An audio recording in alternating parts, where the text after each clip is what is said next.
Nah, teman-teman, di sini saya mau memberikan informasi ya, mengapa ketika manasin mesin itu nggak boleh kondisi stasioner.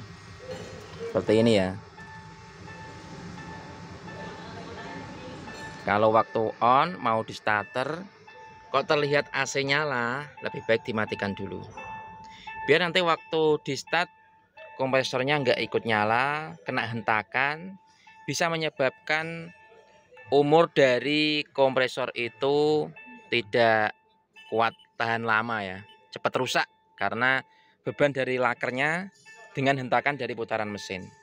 Nah, setelah ini kita starter. Nah, biasanya kan banyak yang punya mobil jarang dipakai, kita hanya cukup hidupkan mesin stasioner seperti ini. Mungkin sampai 15 menit, 20 menit ya. Itu kalau bisa jangan. Sebenarnya kalau kita mau jalan mobil ya, itu pun panaskan 5 menit sudah cukup, baru mobil dibuat jalan. Tapi untuk yang mobil jarang dipakai, jarang digunakan, itu sebaiknya jangan dinyalakan atau dipanasin hanya dalam mobil kondisi diam. Dengan kondisi mesin stasioner di RPM antara 700-800 RPM. Kenapa?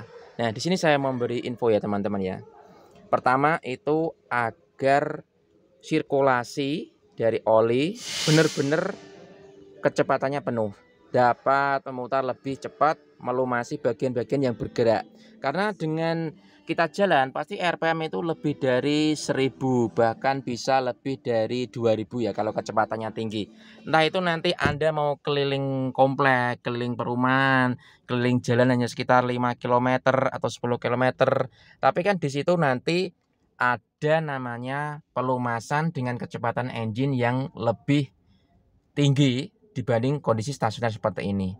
Nah, saat ketika kita jalan itu pun yang kedua itu bisa membuat pengisian dari aki ya. Kalau stasioner kayak gini kan udah RPM-nya cuma 700-800, ngisi aki pun mungkin cukup hanya seperti itu.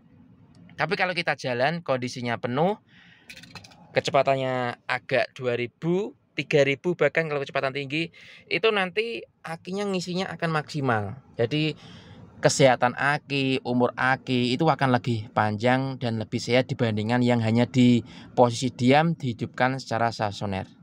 Kemudian yang ketiga itu adalah kondisi dari transmisinya. Kalau ada transmisi matic, kondisi stasioner seperti ini mobil diam, dia memang untuk melumasi. Tapi berbeda ketika Anda nanti mundur, kondisi D jalan, parkir, N, dia maticnya juga akan sirkulasi, kekentalan olinya juga tidak akan membuat kualitas olinya turun atau jelek, bahkan endapan-endapannya itu bisa tersaring sempurna karena ada filternya ya, sehingga apa? Kualitas oli, kemudian umur dari kampas koplingnya, di maticnya itu akan lebih terjaga karena pelumasannya baik dibandingkan dengan yang Anda hanya menghidupkan mesin, manaskan mesin kondisi mobil diam, stasioner itu cukup 700, posisi P, dan olinya tidak bekerja di solenoid yang ada di D, L maupun N. Berbeda kalau posisi diam tapi diposisikan kayak gini. Nah, tapi kan putaran olinya juga nggak sekencang dengan waktu kita jalan ya, tergantung RPM mesin. Dia juga menurut saya masih kurang maksimal. Lebih baik kondisi jalan.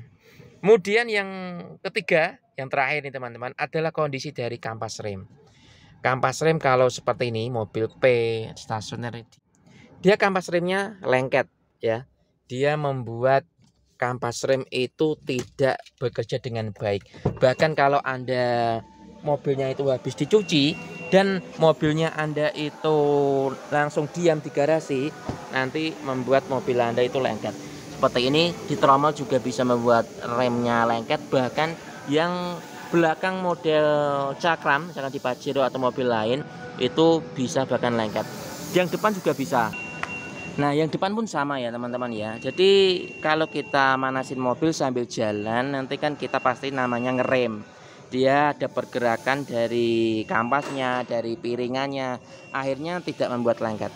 Mungkin Anda pernah setelah mobil lewat banjir atau setelah dicuci, nggak dipakai 1 minggu, mau jalan, mobilnya nggak bisa jalan karena remnya lengket dengan piringannya atau ngunci. Jadi salah satu penyebab rem tidak normal, remnya ngunci, macet, itu adalah jarang dipakai.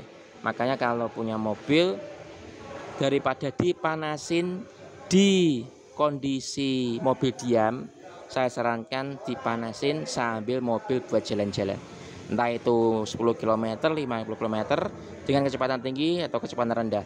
Bisa juga Anda pergi itu dengan misalkan, oh ayo kita jajan beli bakso, atau sekedar melihat pemandangan luar dekat pantai ya, ataupun kemana, yang penting itu mobilnya keluar, jangan sampai derok berhenti terus dan tidak pernah sama sekali dipakai. Oke, bersama saya Mas Yadi di dunia otomotif. Salam sehat selalu.